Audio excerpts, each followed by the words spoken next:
Good evening, ladies and gentlemen. It's been a long week already, it's only Wednesday. Welcome to your first proper episode of the Wrist Locks and Long Talks Scottish edition. Woo! Yeah! Yeah, man. Yeah. I'm currently trying to share this at the same time, so I'm here. But thank you so much for joining. We have a special guest tonight. So obviously you've got me, Craig, Hey, bud. Scottish Nightmare. That's my new nickname apparently. Which I like. You've got my trusty co-host, Iron Brew Destroyer Aaron. Hey, everyone. And then we have our guest for this evening. He has wrestled for companies such as Valor, Iron Girders, ICW, the Italian Championship Wrestling side, not the Scottish one, AZW, APW, Pro 2, W3L, SWE, Respect Source, and many, many more. He has held championships such as the Source Championship. This is the only one on my notes that I can see. Oh no, he's also held the Interpromotional Championship. See, yeah. It's always a mistake comes from me. It's all good. He's 1/3, 1/4 of God's Country. I don't know if I'm including Veronica, but 1/3. 1/3. See, I was going to include Veronica. He is the one, the only, the inevitable Stone Malone. Stone, how are you? I'm good, mate. Thanks for having me on tonight. Not a problem. We have spoke before through a company that we don't really mention anymore. But we wanted to get you on again. People maybe never got to join when they seen it before. So we got you on again. And we can hear your stories again and we can hear new ones. So Sorry, how dude, are you? Wait a minute, Craig. I don't actually think we're live on. Oh, don't YouTube. tell me this. Mate, I'm on YouTube right now on it, and we're not actually live. I'm actually on the channel. Oh dear. Oh, here we go again. Sorry, mate. I was like, because if anybody, like, we could go live as we do, but if anybody wants to ask questions, they can do it from YouTube. We can't do it from Facebook Live just now because the page is only just opened. So we have to wait for it to go to Facebook Live, like another 15, 20 days, I think, maybe more. Here we go again. Sorry, mate. I was like, because if anybody. No, we're live. Go live, we could do it. But anybody wants. I've got it here. Yeah, we weren't there, mate, initially when I went on, so that's when that. No, we're live. It just says live talking all things Scotia with Bryan D when we're on Alan, well, Stone Malone. So yeah. Kayfabe. So I'll get this shared at the same time as we go. Yeah, so Aaron rudely interrupted. Stone, how are you? I'm all good, mate. How are you? I'm tired. I'm not gonna lie, I'm tired. I get that. It's one of those weeks. It's only Wednesday and I'm already sharp. I mean, it is hump day, to be fair. Very true. Yeah, that is very true, actually. I'm not gonna lie. So yeah. So, Aaron, I'm gonna let you start for once. You can ask the first question, proper question to Mr. Stone Malone tonight. Oh, mate, you just decided to be a dickhead and throw me like that, did you? I know. That's also because I'm trying to share this at the same time. Mate, that's annoying. Right, okay, fuck it. We'll just go with your Tesco meal deal first. There we go. Oh, Christ. So this is the thing. I don't really go for meal deals, but if I had to choose anything, it would be a can of Monster and a box of Krispy Kreme donuts. I know it's not really a meal deal, but it's in the same section, so that's what I'd be picking up. Nice. Any preference to your can of Monster? This stuff right here. Nice. The go-to. See, he doesn't go for them because he's also an athlete. That's very well, debatable, but Yeah, you're an athlete. No, yeah, you're very good at what you do. Thank you. Right, since we're going off with the questions straight away. Yeah. Chinese or Indian? Indian. I've always preferred an Indian. I don't know if it's just because the Indians run here are better, but I've always just had a preference towards Indians over Chinese. Fair enough. Starbucks or Costa? I knew that was coming next. Ooh, it's got to be Starbucks. Right, what's your go-to Starbucks order if you were to do something? The cookies and in fact, the cookie dough frappuccino because I'm a sweet boy like that. Nice. Enough. Now that See? actually sounds See? really I've not had a good. Starbucks in ages. Now it's put me in the mood for a Starbucks. It has, mate. Me too. Treat yourselves. Go treat yourselves to one. No, I'll be bed after this for me. I'm on the call Well, after. tomorrow. Treat Maybe, yourselves tomorrow. maybe.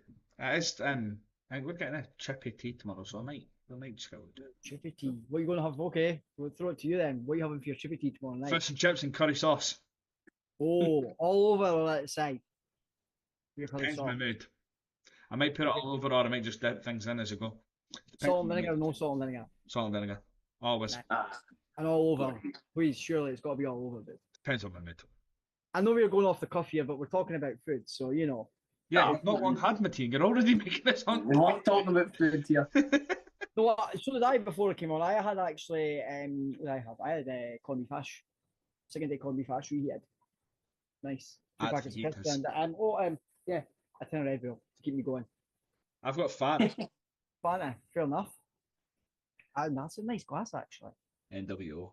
Goes with I my top thought tonight. that, mate. Ah, Oh, very nice. both nice, nice.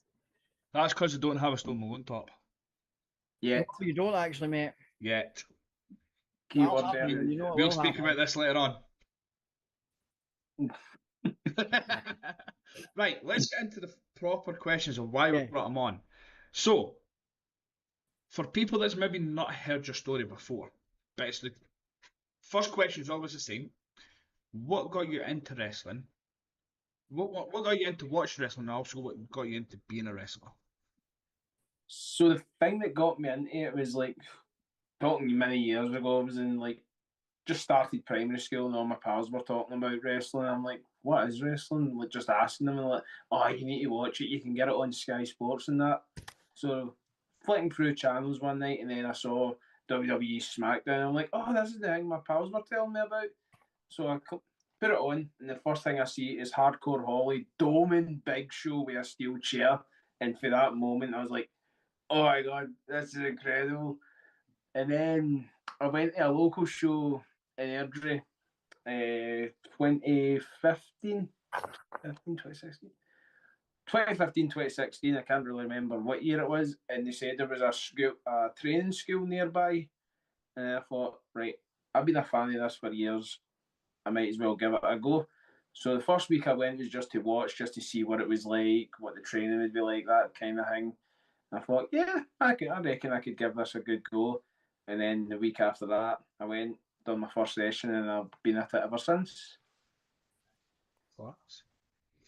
So, obviously, you've wrestled for so many companies. So, obviously, we started off at PBW. Yeah. Where my notes here, it is cage match again. My notes here said that you made your debut on the 24th of June 2016, which is coming up for 9 years. That's quite crazy. It's mental. Well, that's one of the matches that Cage Match has wrong. See, we never rely on it properly, but we do use it for notes sometimes. Yeah. I do believe that date was my second. That was my second match for PBW. Yeah, but my debut was. Oh, that's also a hard one. It wasn't that long ago as well, Christ, because my WrestleVersary post came about, and now for the life of me, I'm having such a brain fart. The dates went out of my head. Happens. It does. Which is, as soon as this chat's over, it'll come to me, and I'll be like, That's when it was. Right, so the one that we've got here, your Sickia match, that was a 6-man tag. It was Owen Jacks, yourself, TJ Rage. Oh no, it was an 8-man tag. I'm telling a lie. yeah. And Tyler Jacks. You went up against Hal Rayner, Tam McGill, Taylor Belland, and Tony Martins. It's not his podcast if I do not butcher the name. That's very true. Luke. You picked up the win in your 8-man tag. Yeah. One person that was on that team, two people on that team that I really enjoy watching to this day. Now, Owen Jacks, who now goes as this different name of Jimmy Pierce, Mhm. part of the young team. Yeah. The other one is TJ Rage, two incredible athletes like yourself. I'm guessing I'm going to I'm going to probably get shouted at for this. I'm guessing the first match you took the loss. I did, sadly. Yes. See, they don't really win on the first match. How was it getting the win though? Oh, it was surreal, especially since it was myself that got the actual win for the team that night. So, like having that taste of like my first victory in wrestling, it was a very sweet moment. Good. Aaron, do you want to ask a question? No, I'm okay, mate. Oh, you had to put us back on the spot. We're going to go through guys that you went up against or you've tagged with. Okay. So the first one I'm going to pull up here, you went up against, and it was Ian Skinner. Yes. Now, an unbelievable talent Ian Skinner is. We seen him last year at Bleeding Gums. Yes. Mm-hmm. What was it like going up against someone like a talent of Ian Skinner? Well, if I recall correctly, the time I went up against Skinner, we were both just kind of finding our place in wrestling. Like we'd both just had like a handful of matches at this point, and it was a 6-man, I believe. But Yes. like being able to share the ring with him was still a cool experience because I trained alongside him at the time, and I always thought that I really got on well with him. So being able to share the ring with a guy I considered a mate who I knew with the potential and how much he was dedicated, I knew he was going to go far doing this. So like being able to just be in the ring with him, I was like, okay, this is a nice wee moment, and it was a good match as well, Yeah. from what I recall. Good. Yeah, it was a 6-man tag again for PBW. And you Mhm. tagged with Jason Hyde and Yuno Ra. Yes. So the next person that we're going to talk about is Dickie Divers. Now he's been in the business for a very long time. Yeah. No one can get rid of Dickie Divers at the moment. It's true. Just put it. Yeah. But obviously Dickie Divers, who been in the business longer than what you would have been in the business. hmm What was it like learning from him? It was a good experience because, again, like as you said, he was like the veteran of the match. So, like, being in with him and then getting feedback from him after the match, like, it was good just to be able to pick his brains. And, like, it was a gala show as well. So, we weren't really going balls to the wall as if it would have been like a regular kind of show. Mm-hmm. So like, because I was like, oh no, what am I going to do? I'm going against Sticky Divers here. This is like one of the biggest matches in my hangway at this point, and he just told me to stay calm, follow his directions, and listen to him out there. And in that there was a few times I messed up, but it wasn't anything major, and he gave me points on like how to correct myself and how to fix it, and then just get the ball back rolling type thing. Perfect. Daz Black, he's an unbelievable talent. Ah, he's so good. So was it just sensational going up against him? Again, yeah, like, because this was the point. He was starting to make a name for himself, and being there, being in the ring with him, like, you already know he's going to go far because this was just when he was starting to bulk up, so he was starting to get jacked. He was pulling off all these insane moves, and he just had it locked in. He had it locked down, and he was running and gunning and just causing it. So being able to get in the ring with him on a show before he blew up into the star that he is today like it was a cool experience, and maybe one day, hopefully, I'll get a chance to share a ring with him again. Hopefully, hopefully. Now, the next person we're going to talk about is someone that I've got to know well recently, and we recently seen him on Saturday, I know who you're and talking it is the one and only, the Scottish Superman, I knew you. Drew Marshall. I knew that was coming. What's it like? Because obviously you went up against Drew probably countless of times throughout your career, because with being at Valor and other places that you maybe go together like Iron Girder stuff like that. But just what is it like? Like he's an sensational wrestler. Like he knows what he's doing. He can hold his own. He can basically wrestle anyone and make that person look good. Yeah. It's funny you would say that, but if I remember right, the only time we've actually shared the ring with each other was once. Respect. That's But all. as you said, like with him being at Valor and Girders, like I'm in the locker room with him, so I always ask him like if I'm on before him, like, oh, yeah, did you catch my match? Did you see anything? Type thing. If he didn't, he didn't. But if he does, then he'll always give me feedback on like, oh, you could do this better, or that was good, but you could have done this instead, or type thing. So like just being able to share a ring, sorry, the locker room with a guy like Drew, because he's been about for a good while as well. Mhm. And as you said, like he's got his craft down. So being able to learn from him, and it's not just being in the ring, but like taking notes off him, picking his brain, like he's a great guy to learn from. Perfect. Someone that we're going to go into the different side of not who you've went up against, but it's who you've tagged against. Okay. Now, it's who you've tagged against, who you've tagged with. Right. Okay. Yeah. So, Ruby Roberts. Now, Ruby Mm-hmm. is, uh, to me and my partner, a very close friend. We've got to know Ruby and Old School Cool James Blair very well. Yeah. So we've got very close to them. Like they're basically now family. We had a good laugh on Saturday night. They ended up staying here on Saturday night after the SWE show. Mm-hmm. And we basically I think we went to bed at like 3 in the morning because we were just sitting talking and watching crap.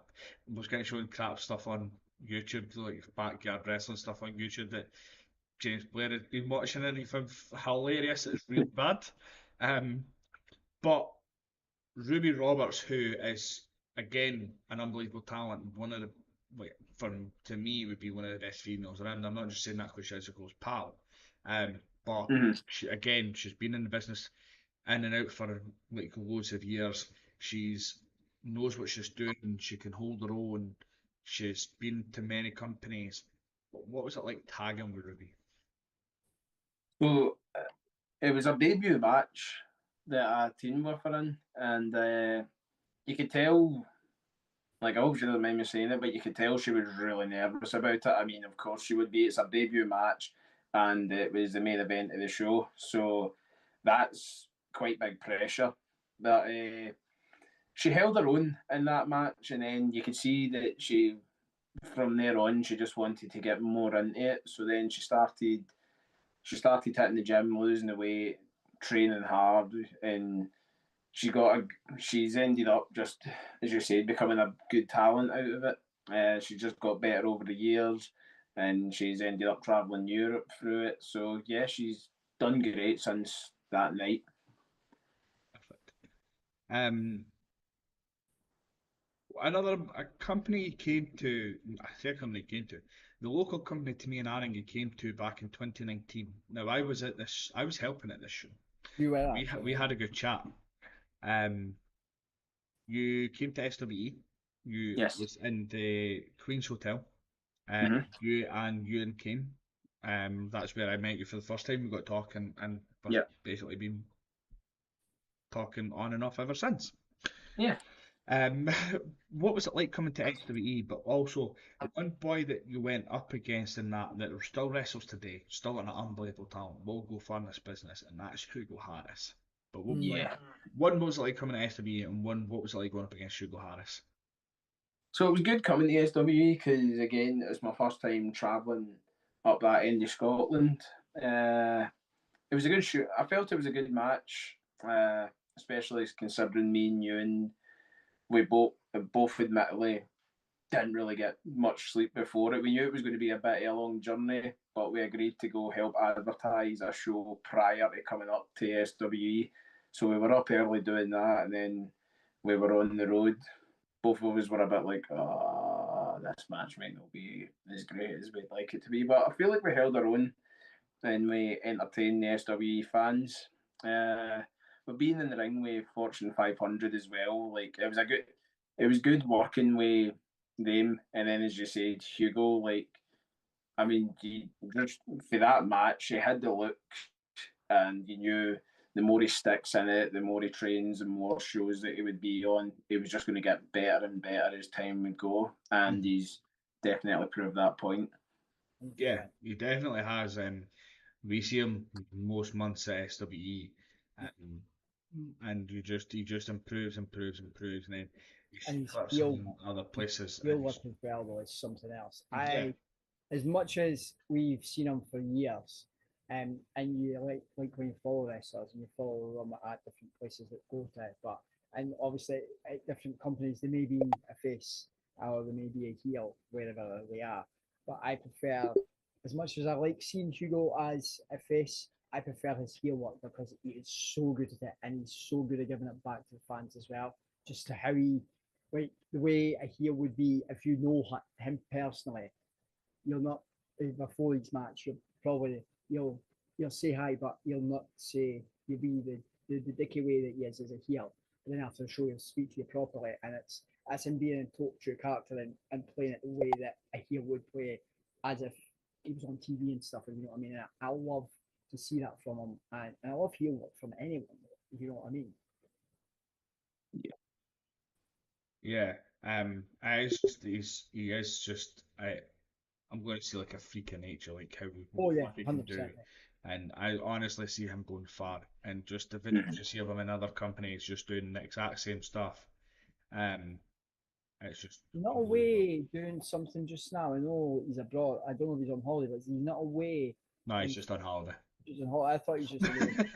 Yeah, I just know because I know they do go and do stuff abroad as well. I just wondered if he was doing a show abroad or if it's just time out. But there you go. You answered that for me. So there you go.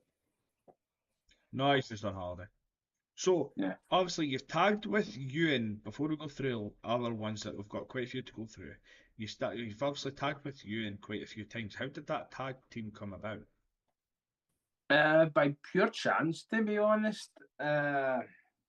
So when the both of us were a part of PBW, we went down to like do a kind of showcase match in a sense to see if it would be put on a show.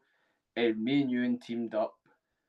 I can't remember who it was we done the showcase with, but I just remember at the end of it, like somebody came up to me and like, why you know why have you not debuted yet? You're really good. You're really entertaining. You're going to be on this show. And just decide, and that's how the six man came about. You just went, you two are going to be in that show as a team. Get in there. And then fair there, we were kind of inseparable. Like there was just something about us. I don't know if it's just because like once I got to know him through training, we just clicked and we just meshed really well. Because like he is the entertaining one of the team, and I was like the kind of bruiser of the team, which is how we ended up with the name Patter and Batter as well. Yeah. No, patter and batter, that's quite funny, but I, honestly, you're the batter, he's the patter. Aye. See, I've got your back. Um, lost where I was. train of thought. Aaron, People. jump in. I've lost where I was. No, well, I know, like we were talking about, I've seen them. Like, do your tattoos that you have meaning of any sort at all? Uh, Not necessarily. Like there's most of them are just ones I like. I got this Like that's my date of birth in Roman numerals. Like Okay, that's it's one of the ones I'm kind of like, I wish I would have got it smaller because I got it when I was quite young and I just thought it looked cool at the time. yeah. And now it's not that I don't regret it. I just regret getting it as big because there's more. There's a lot of space here it's taken up that I could have got put in with like more meaningful designs. Yeah. So, see when you first got into business, whilst Craig's getting his train of thought, was there a name you were before you adopted Stone, or was it always going to be Stone Malone? So there was a few that I hadn't noted. Like I was going to call myself Sam Crow, like bait and base it off of like Sam Crow for Sons of Anarchy. Just like split it and then add an A to the end of Crow. And then I thought that may be a bit too on the nose because my whole gimmick would have been like coming out like a biker as well. Mm. And then I went, right, scrap that idea. And then I was going to take my legit surname and just split that in half. And then I went, no, that's too generic and hokey. So then I just remember sitting with one of my mates and I'm like, help me come up with a wrestling name, and we were bouncing things off, and then I said, want something to rhyme with Stone. Like I think Stone would be a good first name. And he's like, and then he just goes like, what about Malone? And I'm like, Stone Malone, Stone Malone, Stone Malone. I think we've got it. And yeah, that was how the name Stone Malone came to be. Nice. That's pretty cool, actually.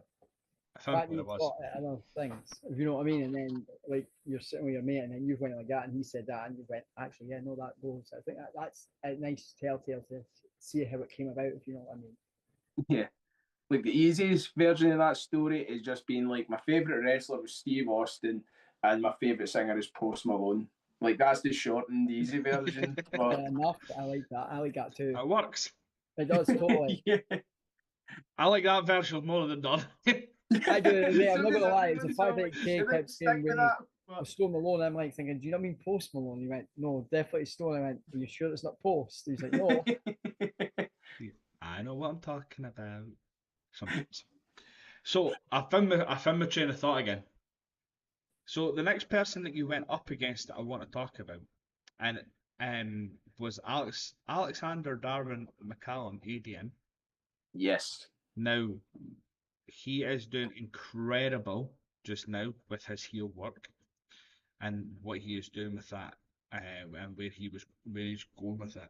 But what was it like going up against him?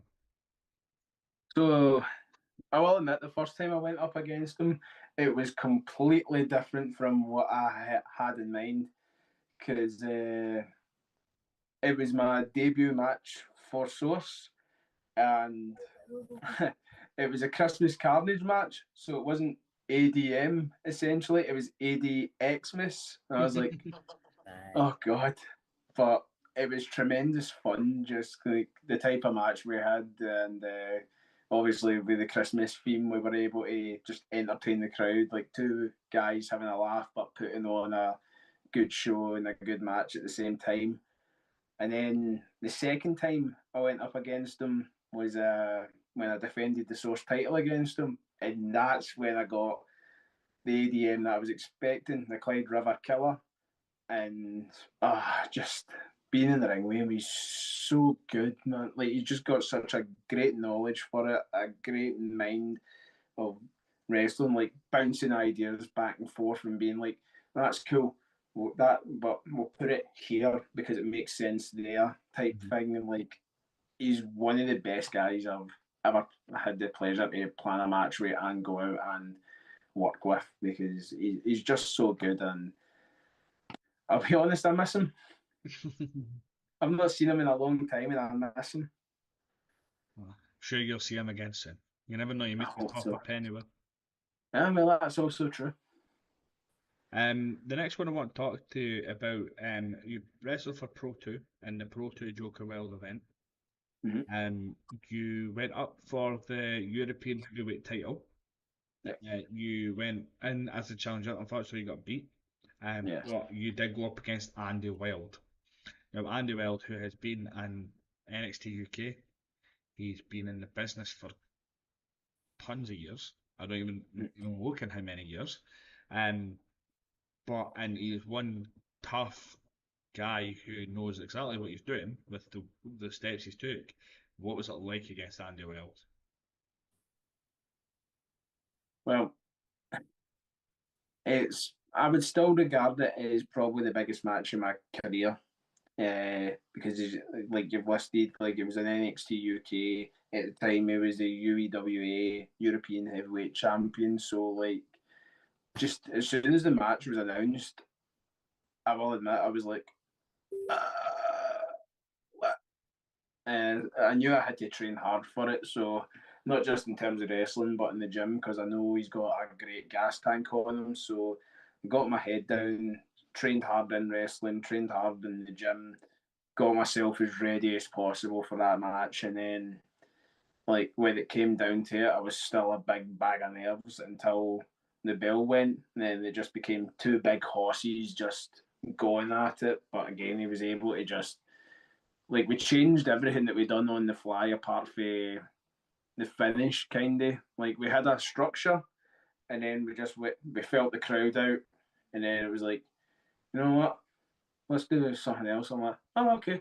And then, yeah, we just kind of just went back and forth, two big meaty men slapping meat type match. And it was rough because he ragdolled me. And it's quite scary because I do find myself kind of a big guy. So being flung about with such ease off a guy like Andy, it was terrifying, but also a great experience at the same time. Fair point. Fair point. Now we're going to jump to the 21st of May, 2022. I'm seeing if it's working in your head what I'm going about here. Mm-hmm. And it is. That's good. So you had two matches this day. Yeah. You had the semi-final of the Source title, where you went up against Taylor White. Mm-hmm. Then you succeeded that, so you went on to the final. And you went up against DCT and Hal Rayner. Mm-hmm. First part I'm going to ask you, which I'm going to get you to answer first, is what was it like going up against DCT? Because he is another legend in the business. So, like, sharing the ring with DCT again is a great experience. Not just being in the ring with him, but learning from him afterwards as well. Like getting feedback off him on, oh, is there anything I could do better? Is there anything I could have changed about? Type thing.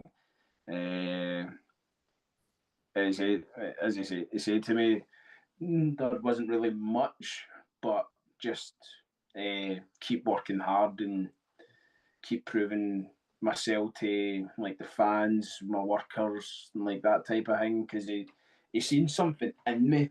Essentially, was what he was trying to say, and he just told me to keep grafting, keep working hard, and like I'll always be thankful for him for giving me that kind of self confidence. Because I will admit, there was a period where I was like, I'm not really finding myself here. I'm kind of struggling getting my footing, and I don't really know what I'm doing.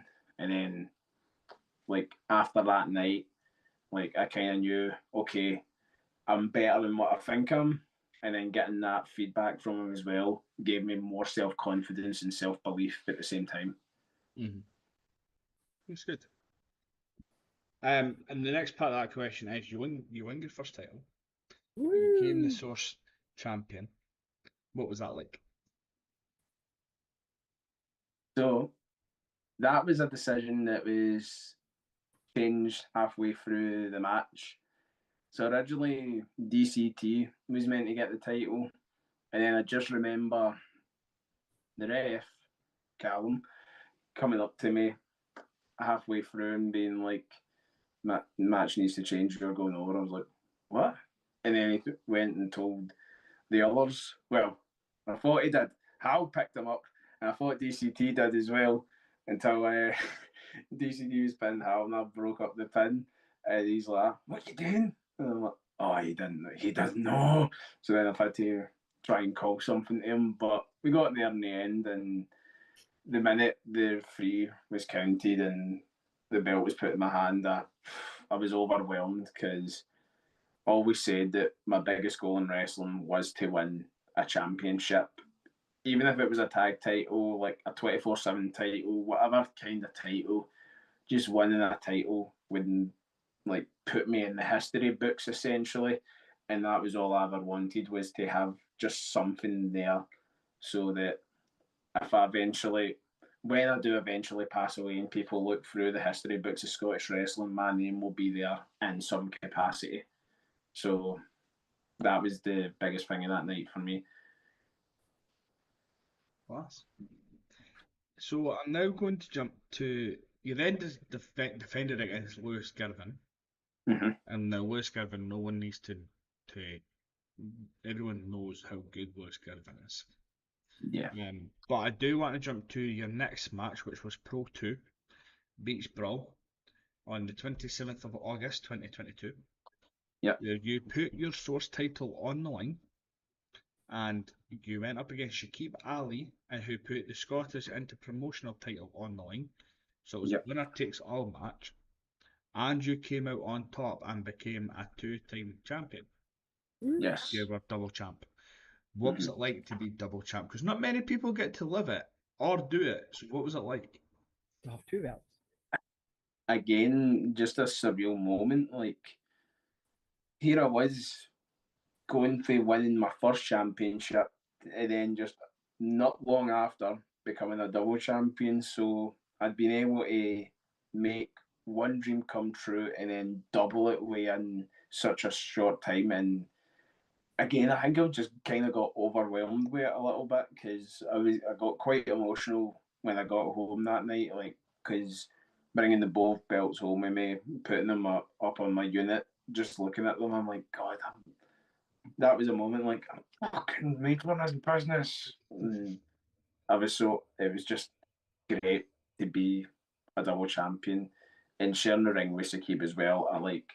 I will say it, I think he's one of the most underrated wrestlers in the scene, and he should be more places, because he's so talented and so good. Like, I Sakib deserves more love, in my opinion.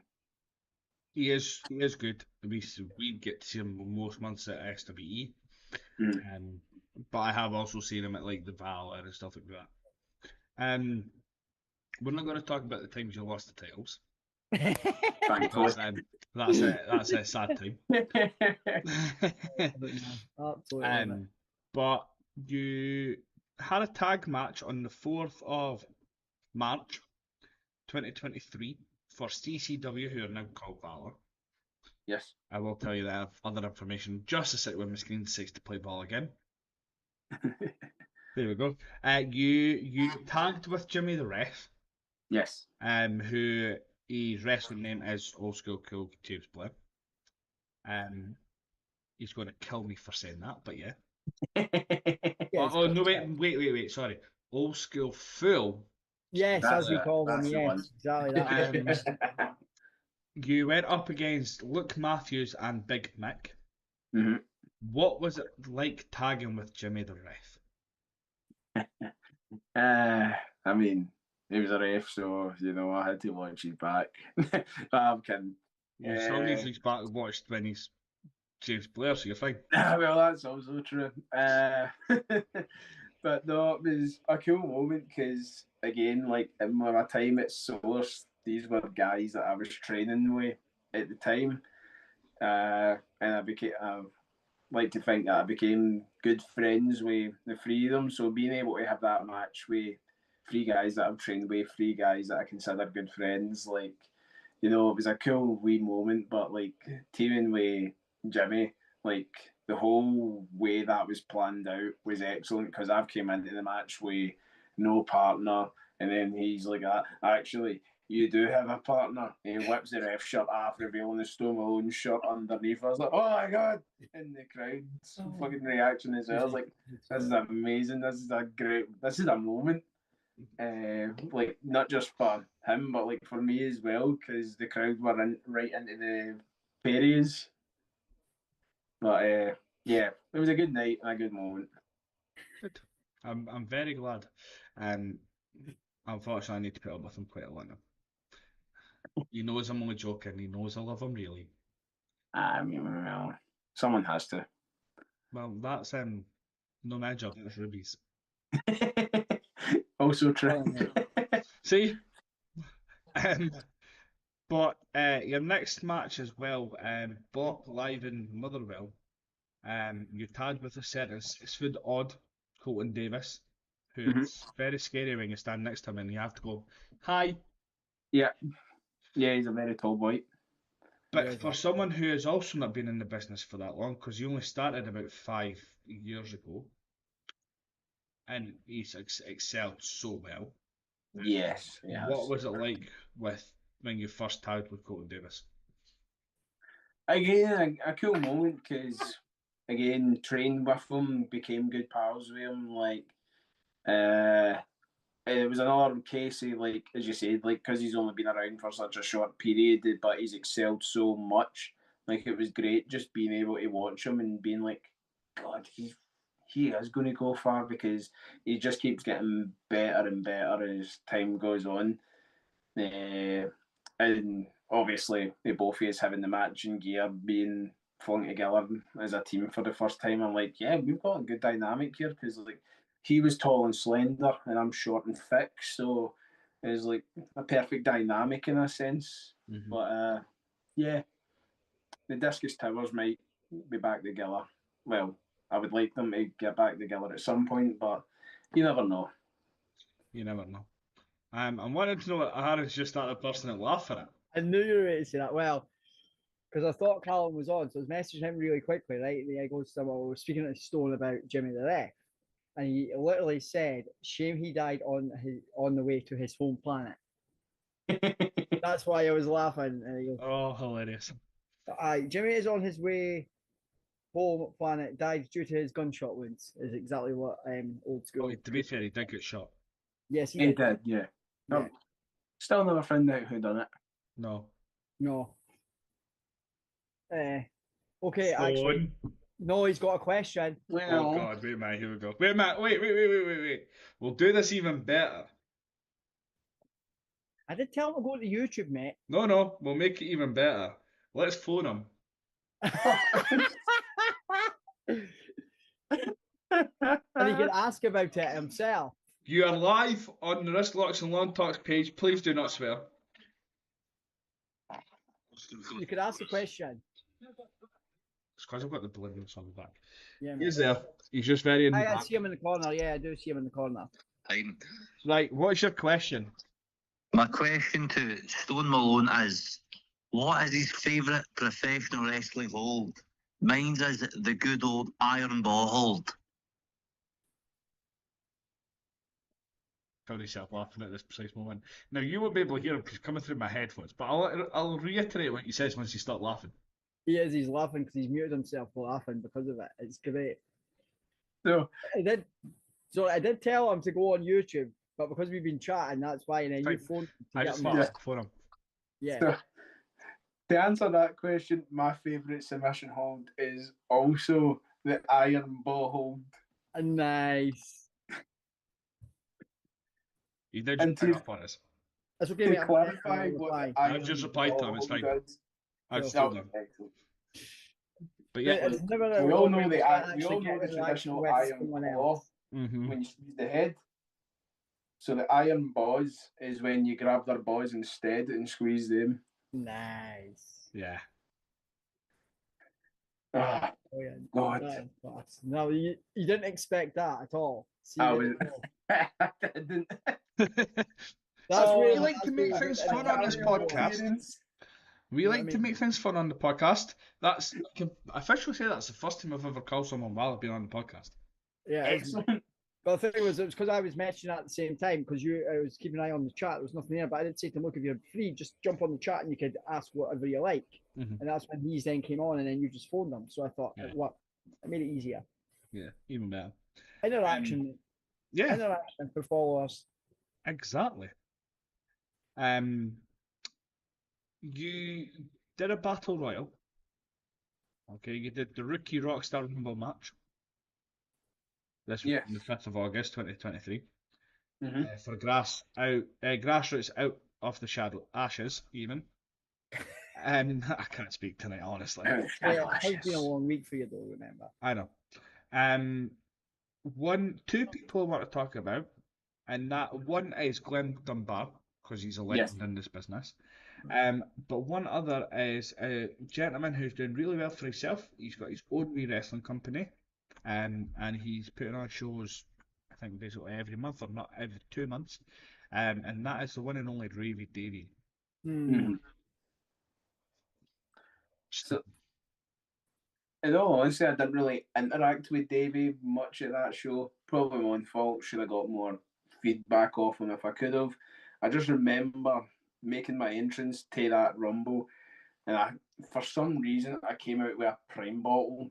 No idea why I did that, but I came out with it in hand, and I just seen him standing there, and I went back. I just doofed him with my prime bottle. Thankfully, it was empty. Otherwise, I'd have gave him the old up to it. Oh god, that's no good pattern anywhere. But Dunbar, like as you said, a legend in the business. He's been around for years, and one of my coaches at Source, like so good to learn from. Like even if you're not in a match with him, like you can just even if he's not seen it, like you can just tell him how it went, and he'll be like, okay, it sounded good, but you could have done this instead of that type thing. Like he's just got such a great knowledge of wrestling, and every time I see him, I always make sure to come away with learning something new or just come away with a good memory because he's a legend in the business and he's an absolute sweetheart as well. Good. So we've come to your next match that I want to talk about. Now, it's not who you went up again or who you really tagged with. It's more of how the tag come about. Mm-hmm. So this was for CCW, and this was on the 14th of October. Yeah, October, making sure I got the right month there. 2023, where you were part of God's Country. Mm-hmm. So, just add that in there, don't want to get in trouble. Especially from Veronica, because she's just that kind of person. Yeah. But how did God's Country come about for you? Truthfully, just time and place because this is when I kind of just transitioned into doing the cowboy stuff on shows, Mhm. and then Tim was had just undergone surgery at this point, if I remember correctly, so he wasn't able to make the show.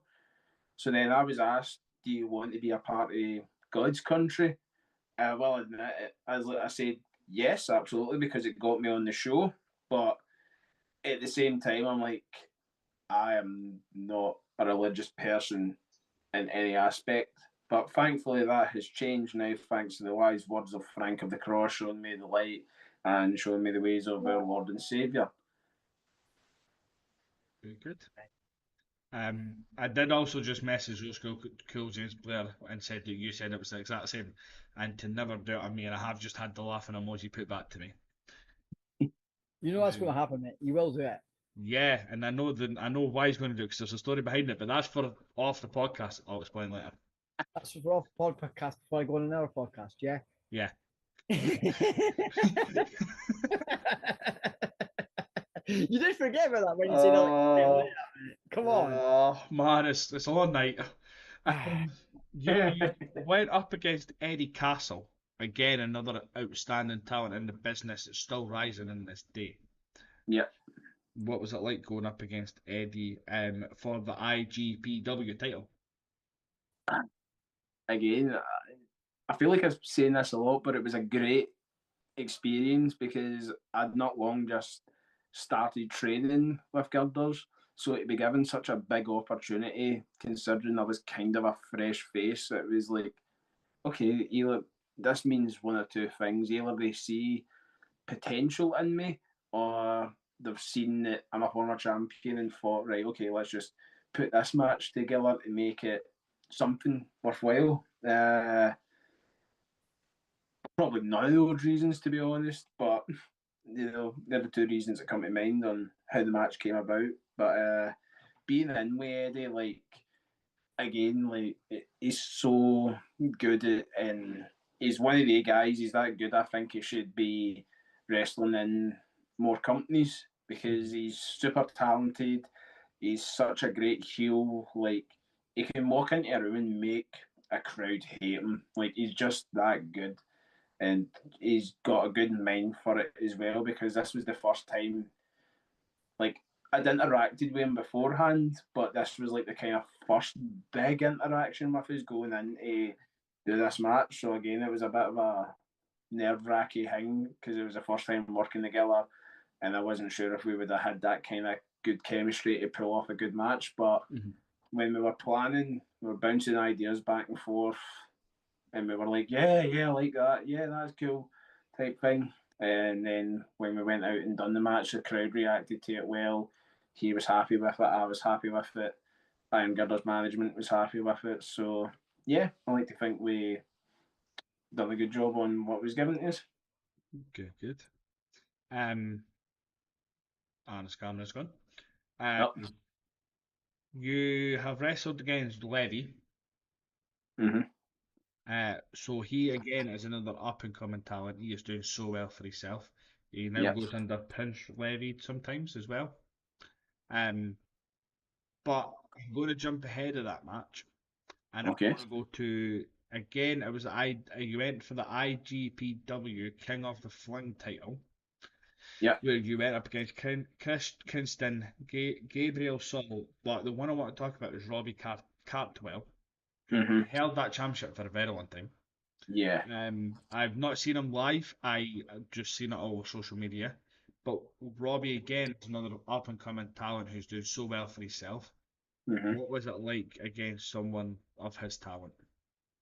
So me and Robbie have known each other for a good number of years at this point, and we kept screaming out that we need a match against each other, and we finally got it in the form of this King of the Flag match. Admittedly, we both would love to still have a one-on-one match with each other because we've been in King of the Flag matches and tag matches, but yet to have that singles match with each other. But being in the ring with Robbie, like, it's always a fun time because he's so energetic, he's so charismatic, like, he's just really good, and he's still young as well. So, like, as time goes on, he's gonna get smarter, get better, get stronger. That all, like, everything good is just coming his way, and it's just such a good time to be in the ring with him because it's always going to be a fun match. Even though he might fly about and kick you in the face every now and then, it's going to still be a fun time. Yeah, definitely. Sorry, I'm going to jump. You can hear me, right? Because I did have tech 2 minutes ago. Yeah, that's fine. Something about bad info. No, I was like, my screen went blank, but I see myself on YouTube, and I'm like, what the heck is going on here? Oh, that's fine. You're all good. A tag team that you went up again, who again are doing waves just now as well, and that is Casino Brutal. Obviously, you were training with them and doing shows with them. You'll get close friends with them. Do they help you at all? Do you give them advice? What was it like with them? So, advice I like to get from them is tag team advice, because obviously they're a very well established team at this point. As you say, they're making waves. They've recently just became the WrestleZone tag champs, if that's correct. Yeah. Like, again, two talented lads that I have a lot of respect for, a lot of time for, because I have gotten to know them so well. Like, it's always a fun time being in with them as well, because they're always up for a laugh. They're always up for a good time, even though it can be a bit hectic because there's mostly Mikey's mental shenanigans. Like, it's always just great to get in the ring with them because it's going to be a fun time, and getting advice from them as well. Always, like, it's always beneficial because I'm now because myself, like, being part of two factions, it's always good to get tag team advice because I'd been a singles guy for so long and they've been teaming for so long. So it's like, I look at them as like, okay, they can help me in this aspect, and this is what I'll learn from them. And again, they're very helpful with that kind of stuff. That's good. Now, the next lot of names we're going to go through have all been when you wrestled for Valor. Mm-hmm. So the first person is Sebastian Day. Yeah. Like, what was it like trying to plan the match with him, and how did the match go? Planning the match was pretty easy. The only downside is the first time we did wrestle each other, what was it he had? It was something with his head.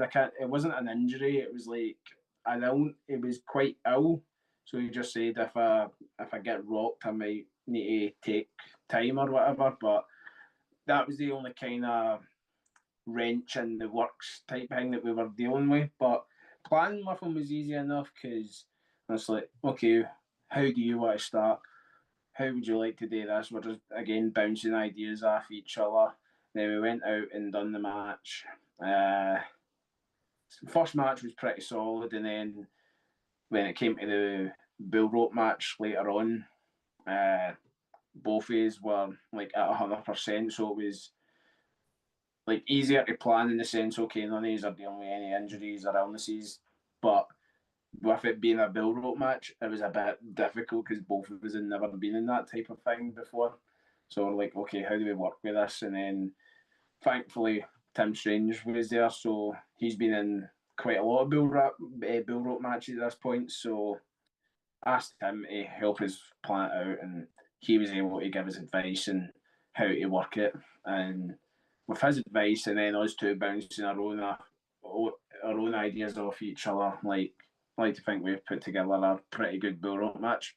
Probably not the best bull rope match in the world, but something pretty solid, I would like to say. Yeah, and that bull rope match I was there for. Yes, you were. I remember seeing you in the crowd.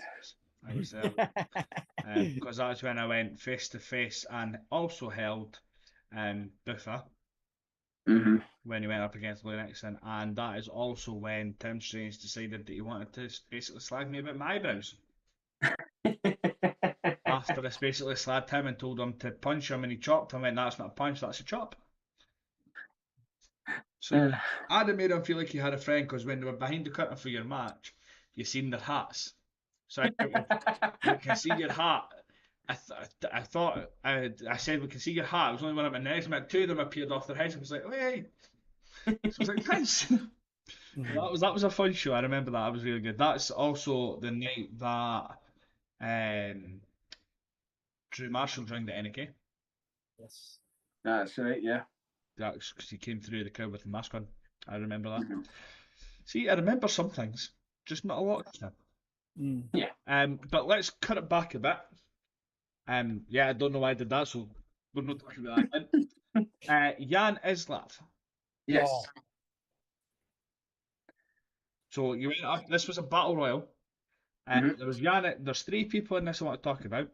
There was Jan Islav, Ewan Maki, because he's been in the business for God knows how long, and he's still going. And again, an up and comer of Sammy Sparks. Yeah. So take us through one at a time of what it's like. So going into this battle royal, this was my third match of that day. So I was a bit beat up, but a bit tired. And admittedly, I wasn't meant to be in it, but I just thought, well, I asked, I was like, do you mind if I just jump in this battle royal just to make up the numbers? And I'm like, I'd go for it. So there I was, just put myself into this battle royal. And being in the ring with Jan, I've shared the ring with him many a times now. It's always a good time. Sammy Sparks, I've shared the ring with him, the ring with him a couple of times now as well in tag matches. Again, he's always good fun to be around. And Ewan Baki, who I've shared the ring with a handful of times, always seems to be tag matches as well against him. But yeah, again, just like all three of them, they're great guys to work with. Like you can bounce ideas off each other. Just see if he's like ideas that we're throwing out, and yeah, like the three of them are all just really good to work with.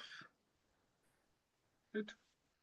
The next one I'm going to talk about is two guys that One I still I speak to both when I can. One I still speak to a lot, but he has moved away. Yeah. So you tied with Tim Strange. Yeah. You went up against the team of Krieger and Looking Sharp and as the Glasgow Grindhouse. Yes. What is it like against A2? Because there's loads of people and you've got all different stories. So this is the thing, because the both of them will go balls to the wall, absolute tonto if necessary. But with Lou, it's almost as if he takes it from here and then just goes even crazier. Like, I remember turning round at one point in that match and see him come towards me with a chair, and I went, "Oh, Jesus Christ," because I knew what was coming. The next thing I know, rattle. And then when I happened to open my eyes for a split second, I noticed we were sitting, well, I was lying right next to the the table, the snack table. I forget what it's actually called. Tuck shop, the tuck shop table. And there was cans of juice sitting, and I was like, I know what's coming next. Next thing I know, crack, glug, glug, glug, endless spat, juice all over me. I was like, yep, I should have knew that was coming. And then with Krieger, like, again, another big guy that I've got a lot of respect and love for. He's absolutely killing it in Canada right now. Like, being in the ring with the two, it's all, you're either going to get hurt, but like not dangerously hurt. You just know you're going to take a bit of a doing, but you're going to come away learning something at the same time, because both of them, they just have a great mind for wrestling. They both might have different ideas on what's good and what's not. But like, the two of them are really great to work with and also great to learn from as well. Good. I'm glad. Krieger is tearing it out there in America. And I'm looking at Canada, what I'm talking about. See, Yeah. it's one of those nights, Canada.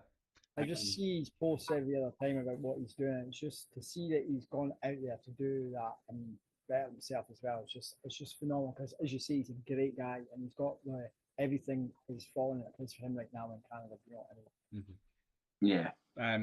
And we also have him agreed for the podcast. I just need to start a date with him. Brilliant, mate. That's class. You didn't tell me that. Thanks. We've still got him agreed for the podcast. What are we to find out? I know, mate. Like, the thing is, he reminds me we've got stuff, and I'm like, who is it again? So I could then think about what I'm going to ask the person or whatever, and I'm like, oh shit, is that it? Who is it? That's why I keep my notes. See, notes are handy for a reason. They are, mate. They are. Now, when I said they were all Valor shows, I might have told a wee white lie, because I've found shows while scrolling and that aren't Valor, but they've got people in it I want to talk about. So I apologise. But the next one again was IGPW King of the Fling title. It was a 7-man battle royal. Yeah. But there's only one person in it that I really want to talk about, and that is, he goes by the name of Mouth and Muscles, but he's not got any mouth and he's not got muscles. No muscles. So it is Mr. Mark Monroe, who again is another talent in the business who is progressing and progressing and progressing. Yeah, what was it like for you going up against him? And what I can see in my notes for the first time and only time. Yeah, so again, I've known him for a long time. Like, when he started training, I'm not sure if he debuted. Well, I still trained alongside him. He might have, but I can't fully remember. Apologies if he did. But yeah, just like seeing how far he's came as well. It's like, it's good to see, because you see these guys, like, when they started training, they're really young. And even though you might not see their debut, like, it's good to just see them getting out and about, because, you know, they're still at it, they're still working, they're still putting the graft in. Because to me, there's nothing worse than seeing young people coming into wrestling that have so much potential.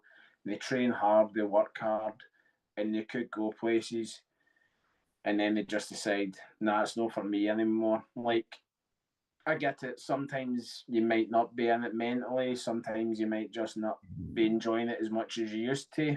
But it always kind of disheartens me because it's like you had so much potential to go far, and I hate to say the phrase it's like a waste of talent, but like I it just kind of is. But like thankfully, Mark's been one of the guys. Like he's still training, he's still working hard, and he's now reaping the rewards for it, and it's good to see.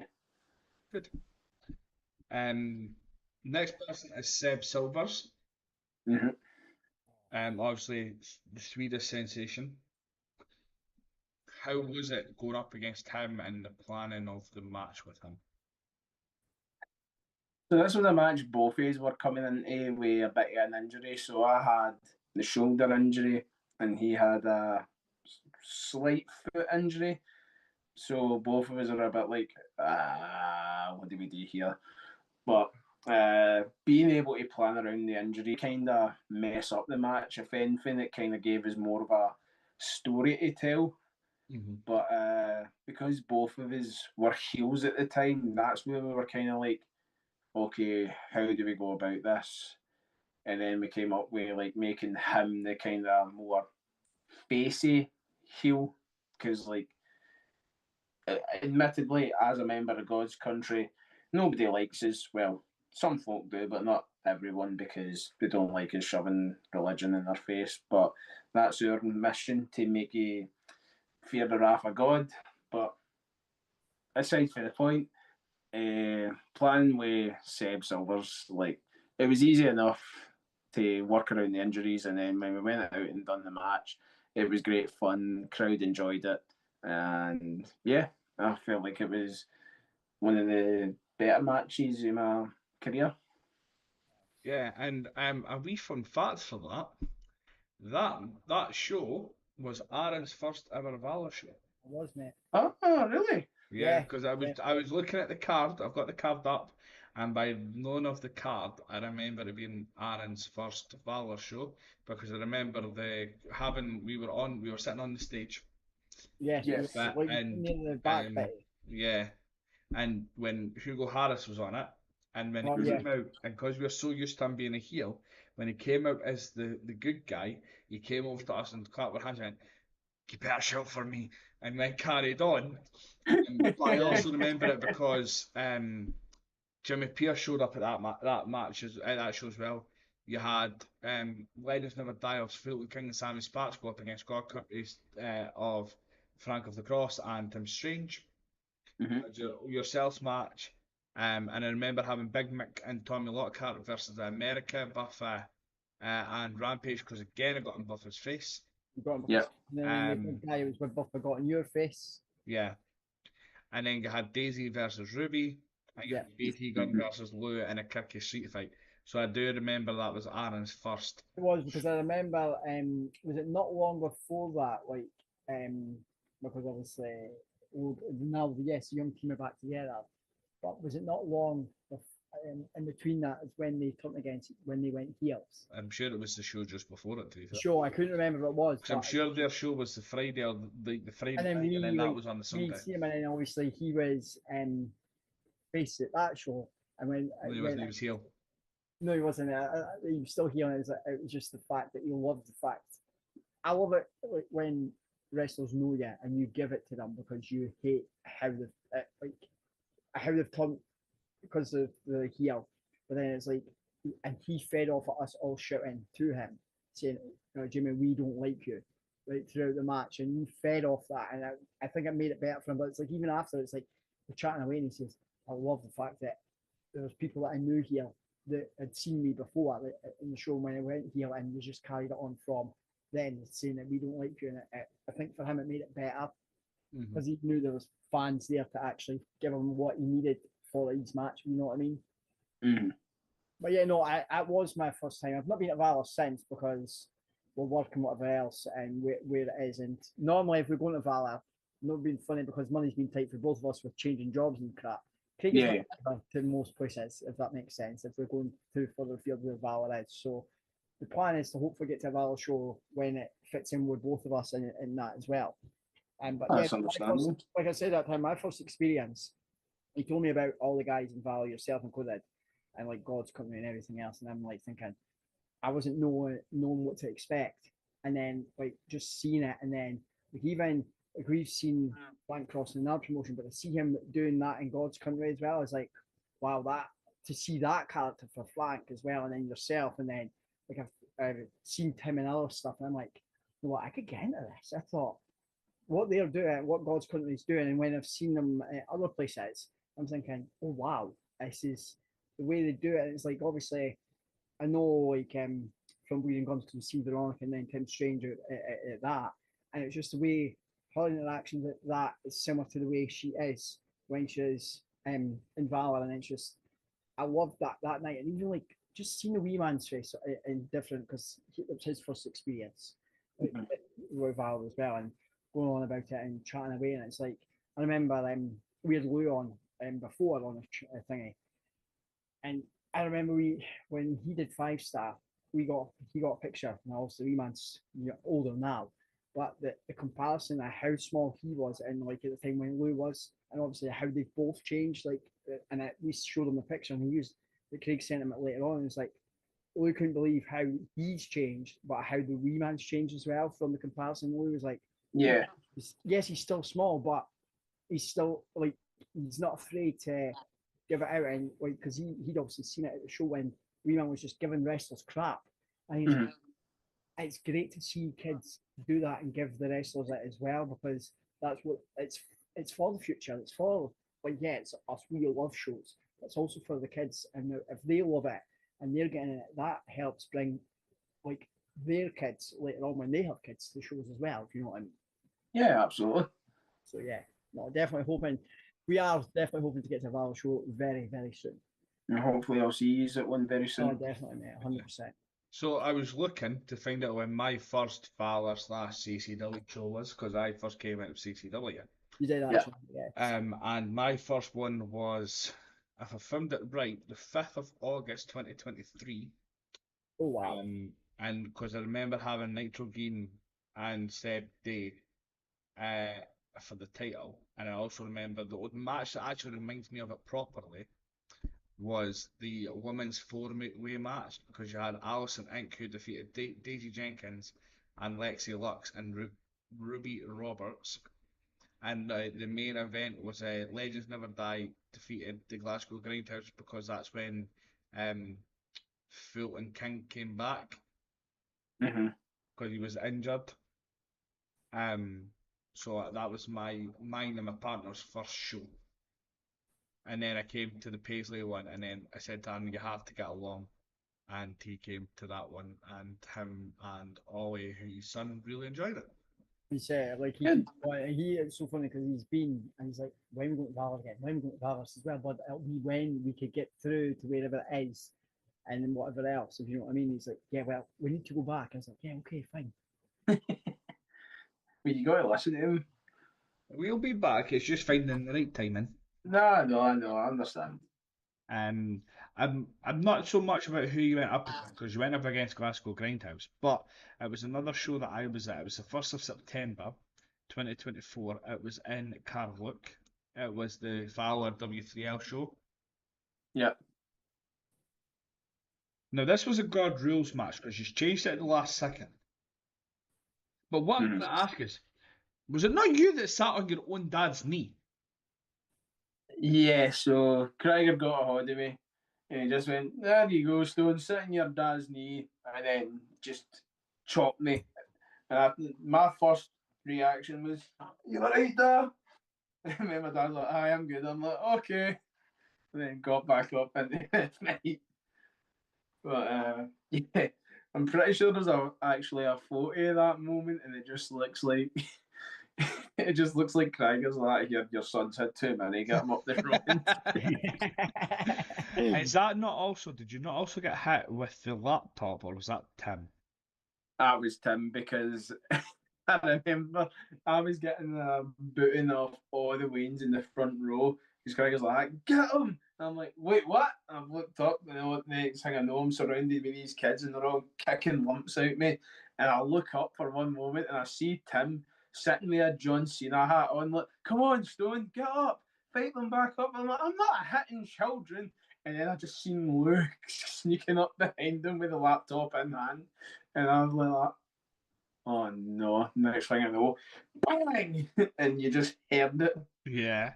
Oh man, Oh, wow. Because I that remember, was a frightening sound. Even I was like, oh Jesus Christ! I felt that. I was like that as well. When it happened, I was like, oh, I felt that. But it's because I remember that because Tim was at the end of the row, either the row or the row, yeah, the row I was on. I was Mhm. in, and Lou came up behind my row and snuck up behind him, and it was just the leather of it, and it was just the bang, you're like, ow! But Oh, it's crazy. yeah, it was nuts. But Lou is a crazy motherfucker, though. He is that. Yeah, yeah, yes. That's true. But we So, wouldn't have him any other way, honestly. We no, wouldn't. man. No, So, no, definitely not. so you've said obviously you're part of Gosh Country, which is one faction. You've said you're part of a second one, and Yep. that is Team Moxie. Yes. How did that come about of you joining Team Moxie?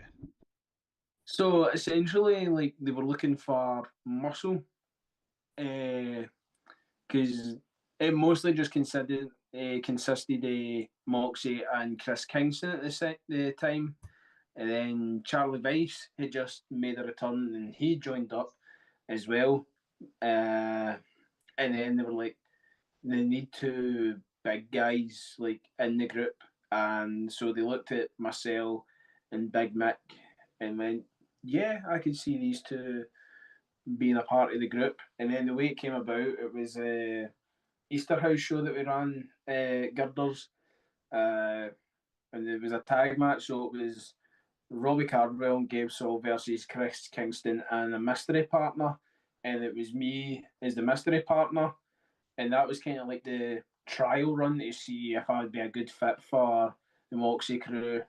Uh, Me and Chris got the win, and then later on in the show, Moxie was defending the title, which was the Acme title, which is now the Fans Frontier title, if I remember correctly. And then that's when Lucha Chris Kingston came out with myself and Mick standing behind them, thus creating the Moxie crew in full. Perfect. Nice. I've lost my train of thought again. Well, you just mentioned Lucha. What was it like being with Lucha in that crew then? Was it Uh, Richard Diaz, by the way? Yeah, No, no, it's not, mate. I kind of figured. So just when he came out with the mask on, I was like, I mean, we very much know it's you, Chris, but we'll play along with it. And Yeah. yeah, because it was one of the Kid Rey Mysterio masks that you can buy at the shows. It just fit his head, but it Oh, was wow. because he didn't change out of his year. It's like it's obviously super obvious who you are, but like, oh man, just trying to act around it because the whole gimmick was that Chris Kingston is not allowed to be ringside for this match, so he came out with this mask on. It's like, I'm Lucha Chris Kingston. What are you on about? And just trying to keep a straight face watching Oh, this go on. I can imagine like being This is there, like standing there. He does it, and I'm like, wait a minute, what? And you're trying not to laugh. because I might be standing there all like, and then I'm Yeah, watching and then this he's going putting on like, this mask on, and it just fits and no more to try and put the thingy that he's not there, but he's there with a mask on. And yeah. if I was in your shoes, I'd be like thinking, how the hell am I meant to keep a straight face? You know what I mean? I just looked away. And I would just be. I just looked I in wouldn't that have been like, able well, to. this was happening I would have here. broke I'm looking character, there. eh? Like, I would have completely broke character and just been in fits of giggles, and he'd be like, "What the fuck are you doing?" Like after the A, and I'm like, I could take it serious. You know what I mean? Like, Before we back to your do train of that, thought, Craig. Sorry, mate. So you went up against it was a Team ACME versus Team Moxie. yes. Two people in this team because we've talked about two of them already, but Angel Hayes and BT Gunn. Yep. So Angel Hayes, who is again one of the best women in Britain, Mhm. she's doing so well for herself. She's going to go far as well. What was it like against her? But also, what was it like going up against the hard hitting of BT Gun? Because that motherfucker can chop. Oh yes, he can. Fuck me. Yes, yes, he can. Thankfully, he didn't chop me that day. There was a moment when he backed me up in the corner and put my arms around the ropes. I was like, this is it. I'm going to die. But thankfully, he just climbed up and punched me in the head 10 times, which isn't as bad as a chop. But yeah, like being in the ring with BT was it was great because he's like one of my coaches now. And with him being a Coatbridge boy as well, like it's just great to be able to be like, here's two wrestlers for Coatbridge in the ring at the same time. Like, it was just a cool moment, and even though it was like a Survivor Series type match that we'd done, it was still cool to be able to actually get in the ring and do stuff with him. Same way Angel Hayes, like as you said, she's one of the best women in the country right now. So like it was very little interaction I had in the ring with her, but we had that moment of like, oh my god, she's because like she's hit me with a super kick and eliminated me for the match, which like got that big buzz because in the match, I'm going to put myself there here because why not? I eliminated both members of Casino Brutal and BT Gun from that match, and then got eliminated by Angel. So it was like, here comes this bruiser for Team Moxie, who's basically wiped nearly the full team out, then been wiped out with a super kick. Is like just created that moment of like, oh, she's got this. She's going to win for Team Acme. But yeah, it was a cool match, and wrestling at Comic Con is such a cool experience as well. Being the big Marvel fan that I'm just being able to walk around, see everything there, and then go and perform in front of that crowd, and also being able to say I've wrestled in the SECC, like a great moment, and I'll never forget that. Yeah. Class. Another person who went up against this was for Valor, and it's Luke Ostrich, sorry, Aldridge, Oh, Mr. Aldridge. oh, strange. Is that still on the card, by the way? No, Have you got it? it's in the cloak cupboard that's behind that wall. Because I Long think story short, right? And SWE is the heel, so he comes out. What's my name? Luke Aldridge. So we call him an ostrich. Yeah, I think you Because why need to go not? and get that ostrich for the get. No, that's effort. I know, but So we call him an ostrich. Actually, yeah, I'll go and get it 2-6. And yeah, it makes more sense, right? All right, okay, I can wait. And I can wait. I'll explain the story. So Yeah. I can't remember what SWE show. I don't know if it was Hell for Like or like that's like their mania or something else. But Craig's partner Tony has had a few drinks, and she was like, because we call him Ostrich, and because it goes with his name when he comes out. What's my name? Aldridge, an ostrich. And she says, I'm going to go buy an ostrich. Wherever, and she literally went online, paid it, and at the next show, the ostrich turned up, and it's like the way, and there it is. There it is there. So, and with it, when we've not had at shows because we've not been like Craig, we've not had at shows because he's not been at shows. But when we know he's on the card, the ostrich will come out, and we have it. And what he started doing because he knows with it as well, he'll interact with us with the ostrich. And times he'll take it to the ring and stuff. So what started us just calling an ostrich, then getting then Craig and Tony getting the Teddy. He as a wrestler has made it, escalated it further to getting involved with us as well.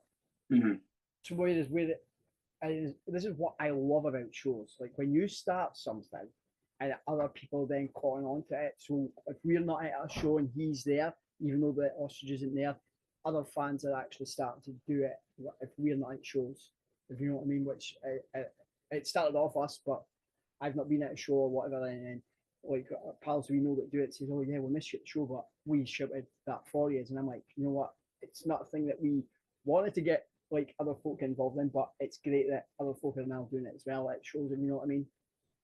Yeah, no, it's always great when something like that just starts from like a couple of punters just shouting a chant, and then more punters eventually join in to the point it just becomes like a stable of the show essentially. Like it's always great to just create, okay, this wrestler's going to be happening, you know, this chant's going to be happening type thing. Like It's always cool to have the wee moments. Oh. Sorry, I unmuted because I had to mute because my child came in and was shouting for her mother. I said she's not here. It was Kira. She just got back from cheerbird, All right. so I had to quickly mute because she came in and was shouting at the top of her lungs. And I said, "You'll have to go down the stairs because she's down there." I kind of thought I was speaking there, but I was kind of muted, so You were muted, that so worked. I had muted, but that's fine. So, on the plus side, we've also found out recently that old school, cool, Well, very nice term, James Blair doesn't like peacocks yes, actually, I do remember How do you that. not like peacocks? because he'd wrestled a peacock in a match. So we've got a peacock teddy. Nice. You took up to one I took SW him to one haven't you? SW show, yeah. Yeah, I thought that. On the plus side, I found my ostrich going like, hey. So I'm saying, hey. So yeah. It's probably going to buy any new things for anybody else. Don't. She was close. She was. She really. Well, she's not close to getting someone playing for. Yeah, I was going to say she found an Yeah. Iron Brew Teddy, and she was close to getting that for Iron Brew. I mean, she should have. I stopped her. Ah, boo. Here on the close side, I was nearly getting the flipping Glasgow kiss for him on Saturday. You didn't well, mate, but that's because he knows you and knows us. If that makes sense. No, he did say he doesn't like people touching him. So my other half, as you do, you went, don't touch me. You went, I mean, don't you start because I'll end up getting it. Right, going back to Mr. Ostrich. Sorry, Yes. Aldridge. What was it like going up against Mr. Luke Aldridge? It was cool, man, because like it was another one of the matches that we didn't really interact much with each other because it was a 4-way elimination. But like again, he's one of the guys. Like the moments we were interacting with each other, we had ideas, and it's like, oh, we could do this. Like, yeah, that's cool. I could come in, do this. Like, yeah. And then two of his, because like we were the heels in the match, was like we can hit this space with this, and then show out whatever, and then take that. I'm like, yeah, that's a cool moment.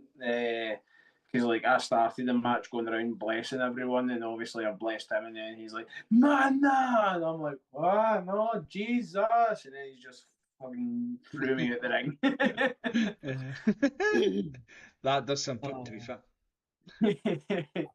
So a match again you've had recently. Now I can say recently, it was only like 3 months ago. It was the 8th of March. Again, had to count on my fingers. It was a Charity Shields Battle Royal. It was the W3L Valor charity show. Now there's names in this that we've covered, but there's a couple of names that I'm going to talk about. I'm going to keep one very special one to the end. Okay. So we've got Roderick Jones. We have Penelope Grace, Patrick Petersky. There's Mike Musso, and there's Johnny Presley. That's 5 of them. Obviously, Johnny Presley. Sorry, I forgot Kieran Douglas as well. So that's 6. Johnny Presley, Kieran Douglas, Patrick Petersky, and Penelope Grace are to me newest in the business.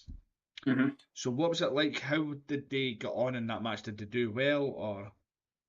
Yeah, I would say they done well. Like I wasn't really in the match for long, sadly, but if we want to see them like on the monitor after I got papped out or just before I went out, like they were doing really well. And they're all coming together really well as well because they've all just started training at the LKS dojo as well as training up at Dundee. So like they're all picking things up, man, and they're like really good learners. Like Kieran Douglas, I've known him for a good number of years as well. So being able to like see him again and get pally with him again, like it's cool because like we were pally for a while and then we hadn't seen each other for years, but we would talk every now and then. And then just like getting pally with him is a cool moment. and like being able to say like, oh well, I've had a match with him, so like being able to tick that off now is cool as well. But he's another one I would like to have like either a tag match or like singles match with as well, so that we can actually say we've had a match against each other and where we've actually interacted. Petersky, like he's coming on super well, like now joining the Easter block, like he's starting to cause it and he's getting noticed. I think there's going to be big things coming for him as well as the rest of the Eastern Bloc. Johnny Presley's a fantastic entertainer as well. Like, if anyone asks me what is Johnny Presley, I'm just like, imagine Elvis as a luchador, and that's what you've got because he's just so entertaining on the mic. He's so entertaining with the dance moves. Like, he's got another one that's he's going to do big things, I reckon. And then Penelope Grace.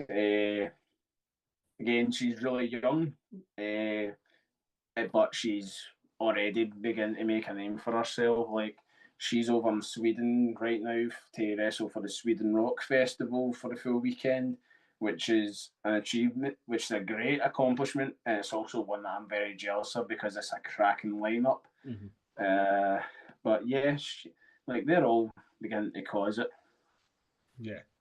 No, I totally agree. I've not got to see much of a lot of them. I've not seen Penelope Grace properly, and I've not seen Johnny Presley myself. I have seen Kieran Douglas and Patrick Petersky because they tagged together against Legends Never Die in Bleeding Gums in November last year. So I got to see them there. I have my other half must be watching through in the living room because she did text me saying, I could buy more teddies, you can say that. I mean, She's not wrong. At her own risk. But there's two people in this that we've still got to talk about. One that I mentioned, that's Mick Musso. Yep. Who a legend in the business, been in the business for loads of years as well. You like as much as you were in this rumble for long, but you must learn from Mike in that. Of course. Like, well, I've learned from Mike before because I have been on other shows with him. Like I remember I done this gala day with him. If you ask me the date of the year, I cannot remember, but it was a good while ago anyway. But like being able to even just work him in a gala match was good fun because it's like one of the ones that's like, okay, you need to give a good show to the crowd because like gala crowds are not really wrestling fans. Some will maybe watch it, but not everyone will really get it. So being able to work that kind of match with someone like Musso was great fun because the crowd were there, like they were invested in the match, and then obviously the end of the show, I asked him like, "Oh, is there anything I could have done better? Anything you think I can improve on?" type thing, and again he gave me some good feedback on things that I could tighten up or like placement, but he was overall happy with the match. So yeah, he's another one that he's good to learn from and he's good to get in the ring with as well. Good. Now, the next person I'm going to speak to about was in this match. He doesn't do many matches. A lot of the matches he does do are like hardcore death matches. I'm trying to see if Aaron is getting a hint of who this is because I know for a fact he doesn't have this note in front of me. But I am going to do that to give him. Yeah, I've got an idea. Yeah. Who? Yeah.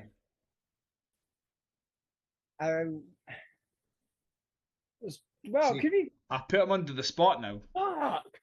Well, we've done one, so it's not him because he's already been spoke about. It's not Drew. Really? It's not Drew. Yeah. So there's quite. Well, it could be Renfrew. He doesn't do death matches, so it's not Renfrew. And it could be what we've spoke about them already anyway.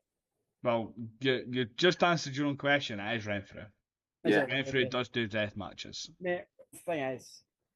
So, Mr. Chris Renfrew, who is one of the legends in the business, and it is good to see him back after the break he took. What was it like having him in this match? And have you asked him for feedback before? Is he good to come and ask and help you, or? So I've not really been in a match scenario with him, like other than that battle royal, but like I didn't really interact with him, so I never really asked him for feedback on it because he wouldn't have really seen much of me, and I wouldn't have interacted much with him. But like there was he done like a seminar once before a show, and like it was like promo advice he was giving, and like he gave me advice specifically. He was like, to me, like my words are good. I just need to say them with more conviction. Type, like that was the big feedback I was taking away from it. He's like, what you're saying is good. Don't think what you're saying is rubbish or anything. Just make it sound like you believe in what you're saying. Because like, admittedly, that's something I always struggle with. I do, and that when I'm doing promos, I can sound very generic or just sound like I'm reading it off a script. But like, it's always feedback like that. I'm very grateful for. I've not really had much like match feedback from him yet because, as I said, I've not really had been in an environment where I've interacted with him in the ring or anything yet. So when that comes, hopefully he'll be able to give me some good feedback on that as well. Good. Good. John says hello in the chat, by the way. I'm getting the messages through. I don't know why. It might be a lot of technical issues at my side tonight because I'm not getting messages through, and I'm not saying we're not actually live when we are. We are, mate. I know we are. Oh, hey, Stolen Brothers. I know I on now. What the hell? I've no He's idea. on watching now. I get Yeah. it. My other half has just come out and said, see, even Stone agrees with me. We need more. I like him. 100%. I agree. I said we need more too. No. Right. Tell her, right, I know. She's watching. I know she's watching. Just we'll confirm. We'll get Teddies for other folk. Don't you worry, darling. We'll get it sorted. Yes. And you We're can just getting a look at Teddy. I want a Teddy for Drew Marshall, and I want to keep it. That's all I'm asking. Then you can get whatever you want. Just get a cowboy for Tim Strange. Yes. Well, Yes. Why did I just say that? No. Wait. No, she might not do for Tim. Remember, because her and Tim are no more. Oh yeah. So we'll tell you the story later. It's fine. We'll get through this first because I don't want to take up too much of your time. Mate, the thing is, you could tell him the story because I have to go on my other call. Remember. Yeah, but you can't go on it until I come off of this one. I come off of it because I'll still be on it. So a match that you had literally like 5 days ago. Yeah, 5 days ago. It was CLW, the Pride of the Highlands tournament. Yep. You had your qualifying tournament and it was a tag match. You went up against, we've spoke about before, Glenn Dunbar and Jan Islav. You tagged with Fraser Girvan. Now, yes. Fraser Girvan is the partner to Lewis Girvan, and Fraser's doing really well for himself as well. You and Fraser won that, which put you onto the semi-final, which you went up against each other, and unfortunately you lost. Yes. What was it like going up against Fraser Girvan? So the match with me and Fraser literally lasted a whole of 30 seconds, if that, because it was straight after the tag match. But being able to say that I've finally worked with Fraser as a team and against him, like, it's a cool note to just be able to tick off because there's folk with Source, because like he was the last ever Source graduate, which is a great accomplishment in my opinion. Like, so being able to finally say, okay, he's debuted in the last Source show ever, and then the both of you just kind of went separate directions. So like, oh man, are we ever going to get a chance to like work with each other or work against each other? So then when that came about, I was like, yes, this is it. I can finally tick off like one of the last few Source guys that I could say I've worked with since Sources sadly closed down now. But yeah, like teaming with Fraser was good fun, and wrestling them for the whole 30 seconds was also great fun as well. Good. I'm so glad. I've got another message from the other half. Yeah. I always get my way. Laugh. And yes, you can keep it. Okay. Excellent. Right. What were we talking about that we're going to go back to? I fish and chips. I can't remember, mate. It was a story. Mm. Yes, it was a story. Oh, the Tim Strange one about. Oh, right, yeah. So, Bleeding Gums Dundee November. Tim's we were the real VIP. No, it was Used to be, yeah. were No, we? no, not the November one. The one that's just No, the released- November one was just a normal one. normal show. Yeah. Yeah, That so was we the went other one in was- and we got in the area, so we were like one of the first ones in, and we went over to where Tim was sitting because we took that area to watch the show. So Tim slagged me like he normally does, and it was fine. And he just turned into my other half, and you're my girlfriend for tonight. So when he came out, he gave her his cowboy hat. Yep. And then took it back for rodeo time, and then gave it back again. And then at the Lust for Death tournament in just a couple of months ago, last month, a couple of months ago, 2 months ago, when months it was, because I can't remember the date off the top of my head now. 2 months ago. 2 months ago. He gave his hat to someone else. So my other half was like, "That's it, he's divorced, I'm done with him." And then later on, because he advanced in the tournament, he gave it to my other half at the next match. Yeah. And it's one of those where it was like, it was quite funny, and it was just Tim being Tim, to be fair. Yeah.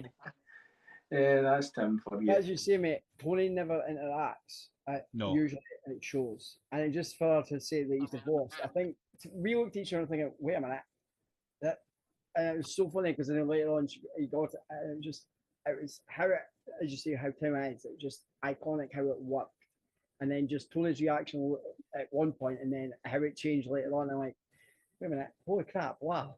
You know what I mean? It was just so funny to see both sides from him and then Tony as well. You know what I mean? But I'm sure we'll get that interaction again when we go back to Valor shows. Yeah, So no, I'm sure Stone will remind him. Oh, aye, definitely. So, remember that hat, brother. yeah. That means I get your hat, right? Maybe. So we've got 3 your matches. Okay. Yeah. So before we go through the close of you telling people your socials and some shows you've got coming up, let's go through some more questions. Okay. So, if you could pick one person from the past to wrestle, who would it be and why? From the past. Ooh. Now that could be someone who's passed away or just retired. Yeah, that's a good question, actually. I'm not That gonna lie. is. Oh. I feel like gotta go with Stone Cold Steve Austin. Like one of my favourites growing up.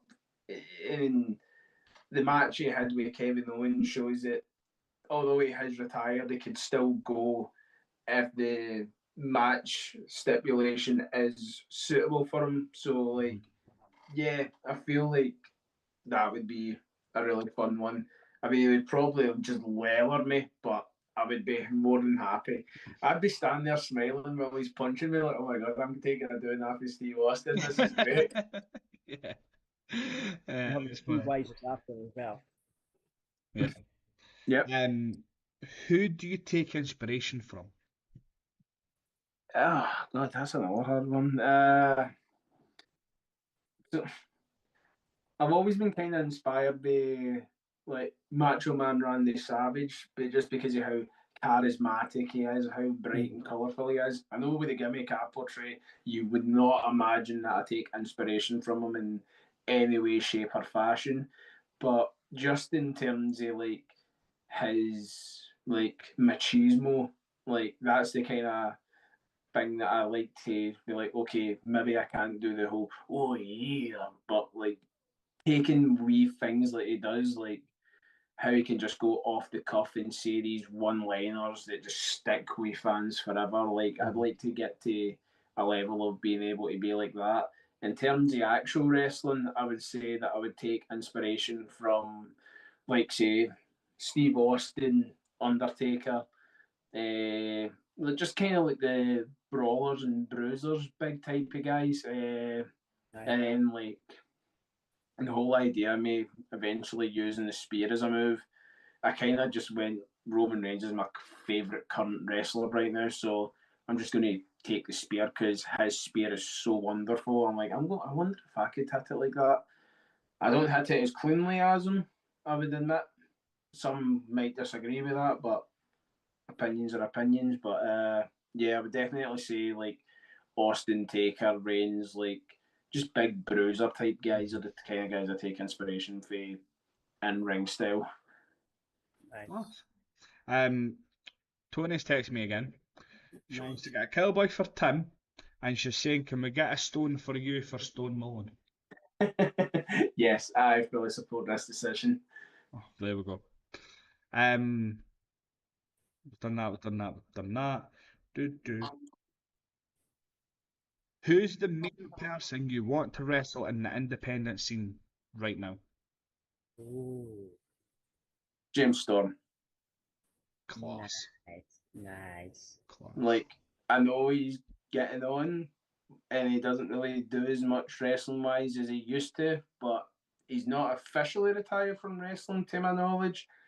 So if the opportunity ever crops up, that would be one I would love to make happen. Good. Now before I do ask my last question, I'm going on Aaron. Have you got any more questions? No, I think I've asked everything, mate, and I've lived shitloads as well. So yeah, no, I'm all good. Now, even Aaron doesn't know this question.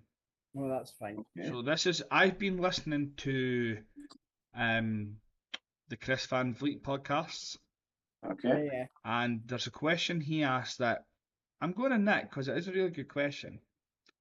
So this is the last question tonight, and then we'll go through your socials and shows you've got coming up, Stone.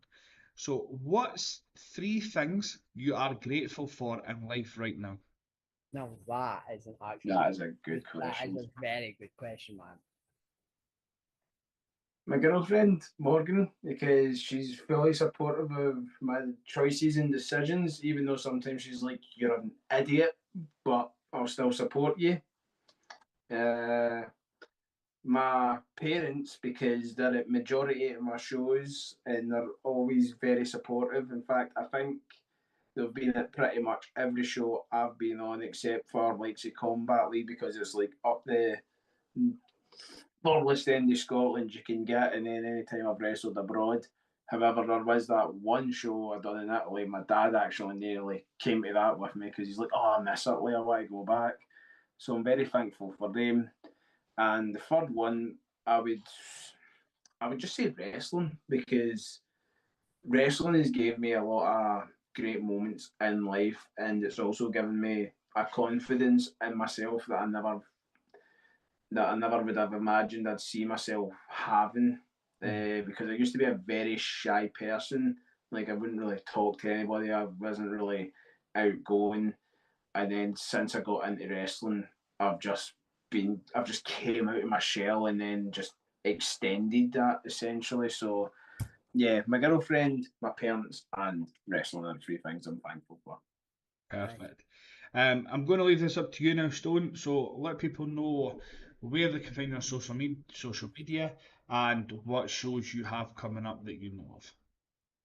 So for a show that I know of, I will be on the Alexandra Park show for Iron Girders. It's a free show, so if you're in the area, please come along and check it out. In social media, you can find me on Facebook, Stone Malone, on Instagram, Stone Malone PW, X, Twitter, whatever you still call it, also Stone Malone PW, and even though I rarely use it, you can still find me on Blue Sky, also Stone Malone PW. Nice. Perfect. Now, thank you so much for coming on, Stone, and being the first proper guest. Well, I say first proper guest, the first guest wrestling for Thank you for having me. the Wrestbox on Loan Talks Scottish side of the podcast. Thank you, Aaron, for joining me as usual as my trusty co-host. No problem. You now do have to go and do another recording, That's which is no a problem. choice, where I get to go to my bed because I'm knackered. I'm Still love you, dude. But yeah, thank you so much, guys, for coming on. No Thank you problem. for everyone who's watched. There has been technical issues that I have seen, so I will be looking into these for the next shows. Yeah. But it's been a pleasure as always. And thanks, guys. And remember, we'll see you on the next one, which will be in 2 weeks. Because every 2 weeks we go live now with us, and the other week it is our colleague Jamie Lee. I say colleague, our pal Jamie Lee. She does the English side. I'm going to get in trouble for calling her Jamie Lee, so it's Jamie. Yes, you are, mate. You're going to be dead. It's Jamie. She does the English side of the podcast, and her recorded ones go out the opposite week to me. So she'll have one going out next week, and then we'll be back in 2 weeks. And you'll have to wait and see who the guest is. But thank you so much, and we will.